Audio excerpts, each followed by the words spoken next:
اور آج اس کا آغاز کلکتہ شہر سے ہوا ہے، جو ایک بہت ہی تاریخی شہر ہے اور بورڈ کے لحاظ سے بھی بڑا تاریخی شہر ہے۔ ابھی جو اس سے پہلے یہاں اجلاس ہوا تھا، کس سن میں ہوا تھا؟ 2016 میں۔ اس کی یادیں تو اب تک ذہن کی اسکرین میں موجود ہیں۔ اس ہال میں اجلاس ہوا تھا اور ایک بہت بڑے میدان میں اجلاس عام ہوا تھا، لیکن میں اس اجلاس کو یاد کر رہا ہوں جو حضرت مولانا علی میاں صاحب رحمۃ اللہ علیہ کی صدارت میں منعقد ہوا تھا، اور مولانا نے فرمایا تھا کہ اس مجمع کو دیکھ کر مجھے میدان عرفات کے مجمع کا گمان ہوتا ہے۔ اتنا بڑا مجمع تھا، اور وہ اجلاس شروع ہوا تھا عصر کے پہلے سے، دھوپ بھی تھی اس وقت۔ ہم لوگ سوچتے تھے کہ لوگ کیسے جمع ہوں گے، لیکن 4 بجے سے وہ پروگرام شروع ہوا اور رات کے 10 بجے تک کوئی آدمی میدان سے کھسکا نہیں۔ یہ کلکتہ کی زندہ دلی ہے، یہ کلکتہ کے مسلمانوں کی غیرت مندی ہے، یہ ان کی ہمت ایمانی ہے، اور یہ ان کے شعور کی بات ہے۔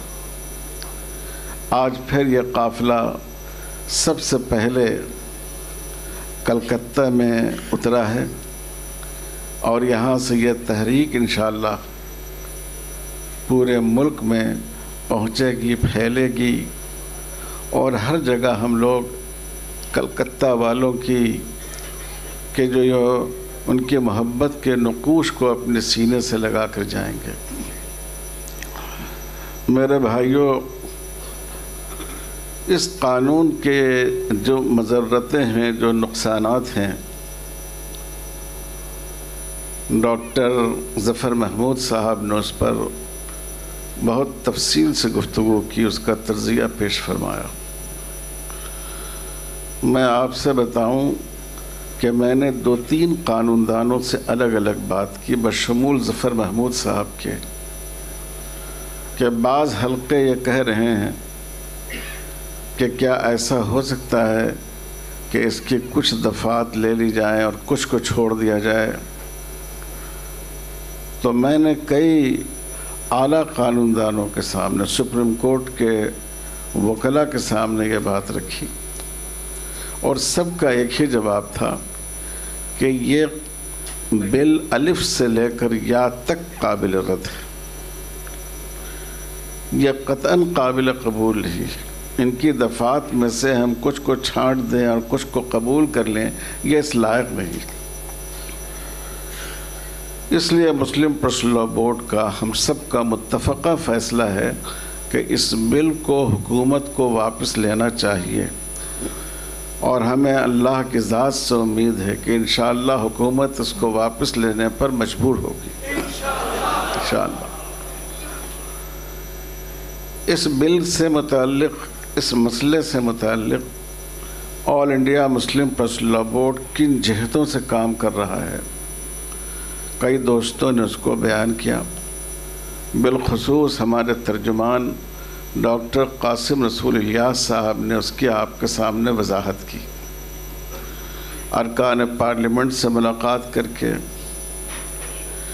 یہ جو جوائنٹ پارلیمانی کمیٹی ہے ان کے ارکان سے مل کر، جو سیکولر ذہن پارٹیاں ہیں ان کے لیڈروں سے اور ان کے قائدین سے ملاقات کر کے، اور غیر مسلم بھائیوں سے رابطہ کر کے ہر جہت سے اس کی کوشش کی جا رہی ہے۔ یہ میل والی بات، یہ اس کا ایک حصہ ہے، لیکن ہم لوگوں نے اس پر اکتفا نہیں کیا ہے، اور انشاءاللہ آپ حضرات کے تعاون سے ہر جہت میں کام ہوگا، اور قانون کے دائرے میں رہتے ہوئے ہم لوگ آخری سرحدوں تک جائیں گے اس قانون کو واپس کرانے کے لیے۔ بورڈ آپ سے کیا چاہتا ہے، ہمیں کیا کرنا چاہیے، اس سلسلے میں ہمارے محترم جنرل سیکریٹری صاحب نے بہت وضاحت کے ساتھ آپ کے سامنے بات رکھ دی. تو جو باتیں اس موقع سے کرنے کی تھی وہ ساری باتیں آپ کے سامنے آ چکی ہیں. ہم سب لوگوں کا کام یہ ہے کہ ہم مل کر اس کام کو کریں.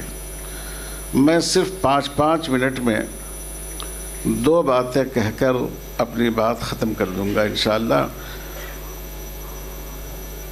ہمارے مولانا ابو طالب صاحب نے تو آپ کو دل کے تھامنے کا مشورہ دیا، لیکن میں آپ کے دلوں کا امتحان لینا نہیں چاہتا. پہلی بات یہ ہے، اس مسئلے کی حساسیت کیا ہے. رسول اللہ صلی اللہ علیہ وسلم کی وفات کے بعد بہت سے مسائل اٹھے. ان میں ایک مسئلہ یہ تھا کہ ایک گروہ نے زکوٰۃ دینے سے انکار کر دیا. ان کا خیال یہ تھا کہ ہم حضور صلی اللہ علیہ وسلم کو زکوٰۃ دیتے تھے، اب ہم زکوٰۃ نہیں دیں گے. یعنی آپ کے حوالے کرتے تھے، اب ہم زکوٰۃ نہیں دیں گے. اور دوسرا گروہ وہ تھا کہ جس نے کہا کہ زکوٰۃ ہم دیں گے، لیکن ہم زکوٰۃ کے اجتماعی نظام کو قبول نہیں کریں گے. ہم زکوٰۃ کی رقم بیت المال کے حوالے نہیں کریں گے، جیسا کہ حضور صلی اللہ علیہ وسلم کے زمانے سے معمول مبارک تھا. بہت سے لوگ مرتد ہو گئے تھے، پچھلے مذہب کی طرف واپس آ گئے تھے.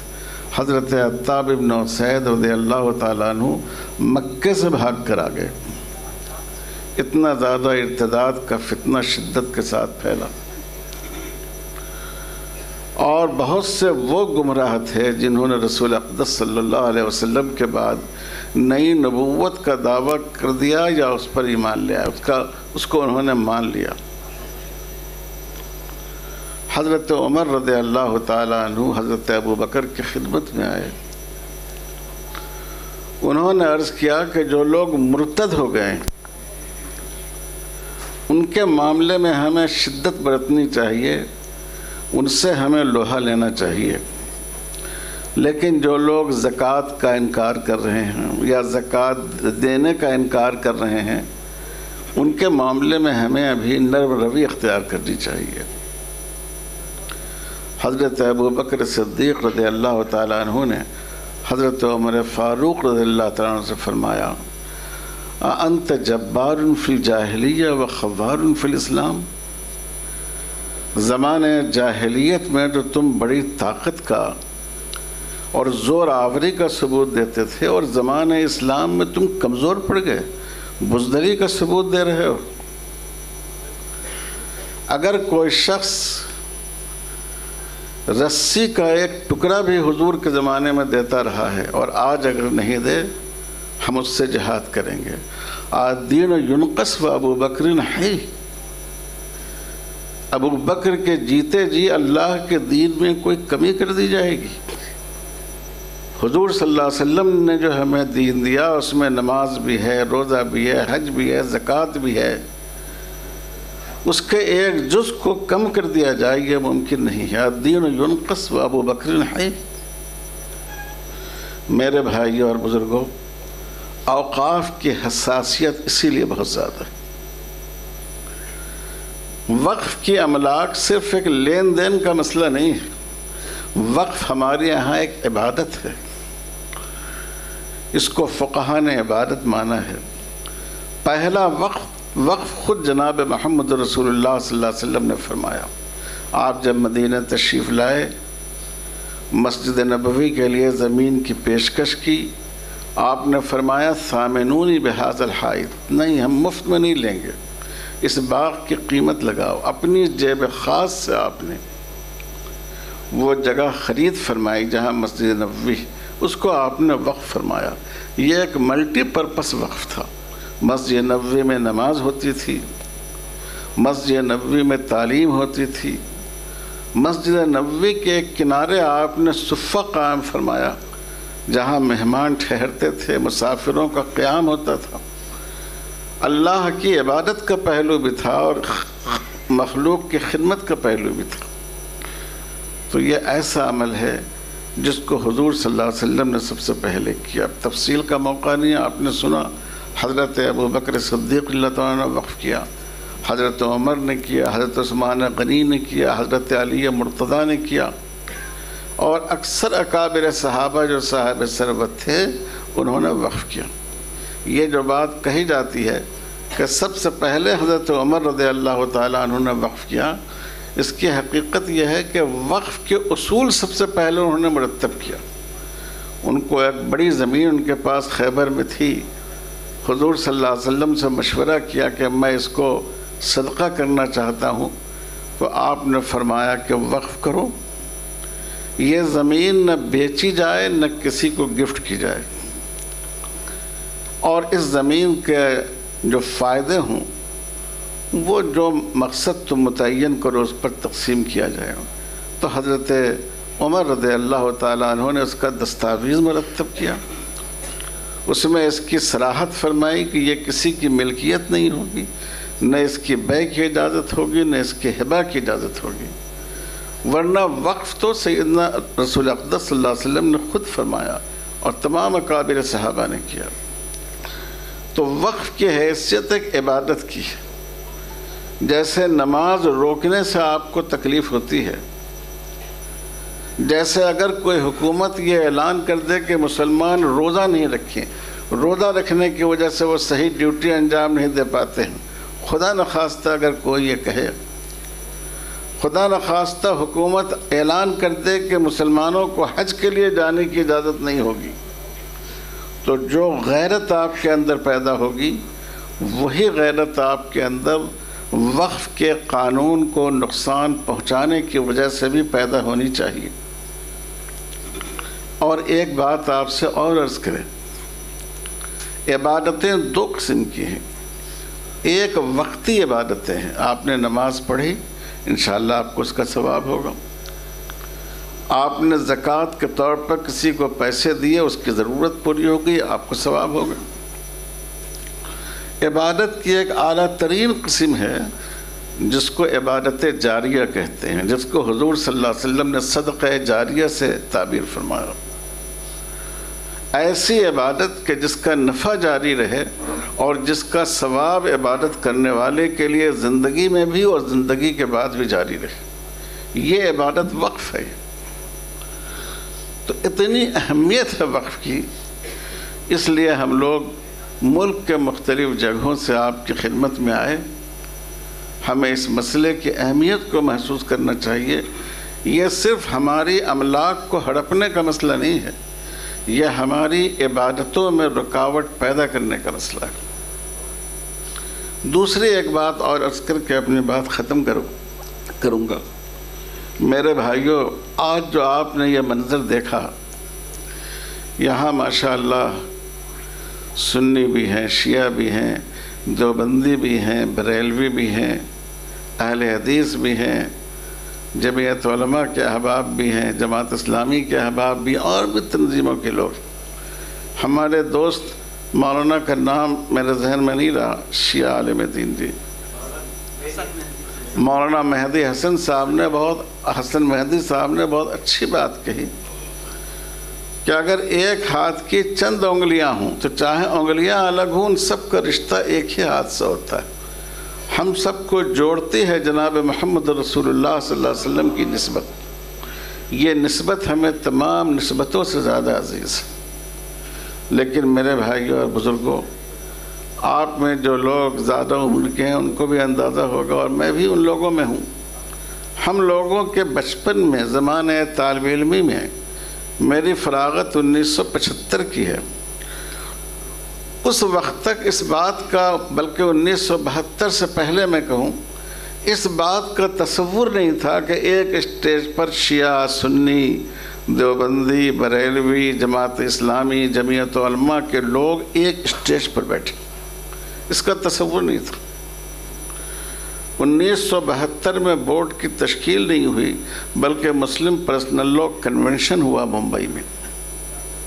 اتنا عظیم الشان کنونشن تھا کہ حضرت مولانا مفتی عتیق الرحمن صاحب عثمانی رحمۃ اللہ علیہ نے فرمایا کہ خلافت تحریک کے جلسے کے بعد 1920 میں جو خلافت تحریک اٹھی تھی، مسلمانوں میں کبھی ایسا اتحاد نہیں دیکھا گیا، اور انہوں نے کہا کہ آج پورے ہندوستان میں مسلمان کسی ایسی شخصیت کے گھر جائے گا جس کو اپنے سماج میں اور اپنے حلقے میں رہبری کا مقام حاصل ہے اور ان کے بارے میں پوچھے گا تو ایک ہی جواب ہوگا کہ وہ ممبئی کی اس کنونشن میں۔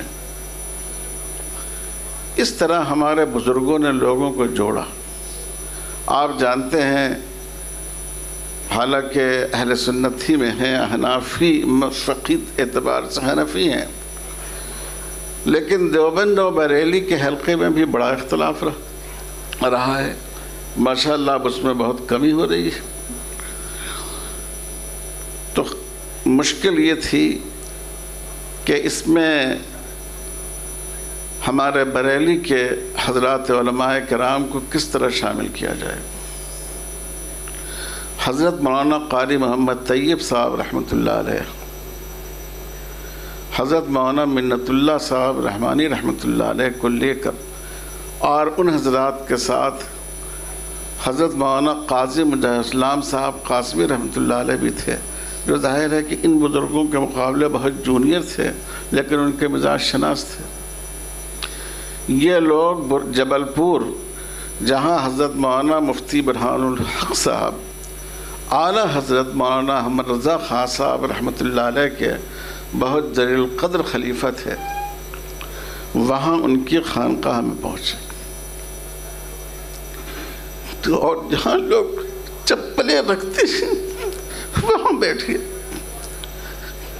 ان کی وجاہت کو دیکھ کر مفتی صاحب نے ان کو آگے بلایا۔ حضرت مولانا منت اللہ صاحب رحمۃ اللہ علیہ نے فرمایا کہ حضرت ہم لوگ شریعت کی بھیک مانگنے آئے، ہم آپ کے یہاں شریعت کے بھکاری بن کر آئے۔ شریعت باقی رہے گی تو دیوبندی بھی رہیں گے، بریلوی بھی رہیں گے، حنفی بھی رہیں گے، اہل حدیث بھی رہیں گے، شیعہ بھی رہیں گے، سنی بھی رہیں گے۔ شریعت ہی ختم ہو جائے گی، کیا چیز باقی رہے گی؟ تو مفتی صاحب رحمۃ اللہ علیہ سے بہت متاثر ہوئے، انہوں نے کہا کہ میں اس تحریک کے ساتھ ہوں۔ وہ اس وقت حضرت مولانا احمد رضا خان صاحب رحمۃ اللہ علیہ کے سب سے بڑے خلیفہ اور اس حلقے کے سب سے بڑے بزرگ تھے۔ اگلے سال 1973 میں حیدرآباد میں بورڈ کی تشکیل کا اجلاس ہوا۔ اب مسئلہ یہ تھا کہ بورڈ کا صدر کون ہو۔ ایک صاحب نے کہا کہ صدر کے بجائے مجلس صدارت ہو، اس مجلس میں ہر مکتب فکر کا ایک ایک آدمی ہو۔ حضرت مولانا مجاہد صاحب رحمۃ اللہ علیہ کھڑے ہوئے اور کہا کہ یہ تو وہی بات ہوگی کہ جب حضرت ابو بکر رضی اللہ تعالیٰ عنہ کی وفات کے بعد خلیفہ کے انتخاب کی بات آئی تو انصار نے کہا خلیفۃ منا و خلیفۃ منکم، ایک امیر انصار میں سے ہو اور ایک امیر مہاجرین میں سے ہو۔ اگر آج ہم کسی ایک نام پر متفق نہیں ہوئے تو ملک میں یہ پیغام جائے گا کہ یہ تو ایک عہدے پر متفق نہیں ہے، اس لیے کوئی بھی صدر بنے، اس کی اہمیت نہیں کہ کون بنے، لیکن ایک نام پر ہم سب کو متفق ہونا چاہیے۔ حکیم الاسلام حضرت مولانا قاری محمد طیب صاحب رحمۃ اللہ علیہ نے صدارت کے لیے حضرت مولانا مفتی برہان الحق صاحب کا نام پیش کیا، اور مفتی برہان الحق صاحب نے قاری طیب صاحب کا نام پیش کیا اور ان کے نام پر اتفاق ہو گیا۔ تو میرے بھائیوں اور بزرگوں، ہمارے بزرگوں نے کتنی قربانیوں کے ذریعے، سب سے بڑی قربانی ہوتی ہے اپنی انا کی قربانی۔ قاری طیب صاحب رحمۃ اللہ علیہ حلقہ دیوبند کے سربراہ تھے، پورے بر صغیر میں بلکہ پوری دنیا میں ان کے ماننے والے اور ان کے معتقدین تھے۔ حضرت مولانا منت اللہ صاحب رحمۃ اللہ علیہ کے مریدین بہار و بنگال اور مختلف علاقوں میں چپے چپے پر تھے، لیکن ان حضرات نے اپنی انا کو راستے میں آنے نہیں دیا۔ ملت کی وحدت کے لیے ہم انہی بزرگوں کے اخلاف ہیں، ہم انہی پرکھوں کی اولاد ہیں۔ ہمیں اسی طرح ملت کے اتحاد کو باقی رکھنا ہوگا۔ ہمارے پاس حکومت کی طاقت نہیں ہے، ہمارے پاس ہتھیاروں کی طاقت نہیں ہے، ہمارے پاس دو طاقت ہے، ایک ہمارے ایمان کی طاقت ہے اور دوسرے ہمارے اتحاد کی طاقت ہے۔ ان دونوں طاقتوں کو ہمیں بچانا ہے، محفوظ رکھنا ہے، اس کو کبھی ٹوٹنے نہیں دینا ہے، کبھی اپنے قدموں کو لڑکھڑانا نہیں۔ حالات کیسے بھی ہو جائیں، ہماری جو ظلم و زیادتی ہو رہی ہے، بلڈوزر چل رہا ہے، ہجومی قتل ہو رہا ہے، لیکن ہم یاد رکھیں کیا حضرت سمیہ رضی اللہ تعالیٰ عنہ کا ہجومی قتل نہیں ہوا تھا؟ برسر بازار مکہ مکرمہ میں بے دردی کے ساتھ ان کو شہید کیا گیا تھا۔ تو ہم آزمائشوں کو برداشت کریں گے، لیکن ہم اپنے ایمان کے ایک نقطے کو بھی کھونے کو تیار نہیں، اور دنیا کی کوئی طاقت انشاءاللہ ہماری صفوں میں بکھراؤ پیدا کرنے میں کامیاب نہیں ہوگی۔ جو تجاویز آپ نے یہاں منظور کی ہیں بہت اہم ہیں یہ، اور انشاءاللہ یہ کلکتے کا یہ پیغام ملک کے کونے کونے میں پہنچے گا، اور بورڈ اگر ضرورت پڑی، بورڈ کوئی کام قانون کے دائرے سے باہر نکل کر نہیں کرتا ہے، لیکن ہمارے ملک کے دستور میں بہت گنجائش ہے، آسمان چھونے کی گنجائش ہے۔ ہم اس دائرے میں رہتے ہوئے اگر بورڈ ضرورت محسوس کرے گا تو آپ کو دعوت دے گا، سڑکوں پر نکلنا پڑا تو ہم سڑکوں پر نکلیں گے انشاءاللہ۔ جیل بھرنے کی نوبت آئے تو ہم اس کے لیے اپنے آپ کو تیار رکھیں گے انشاءاللہ۔ تو اسی عہد کے ساتھ اور اس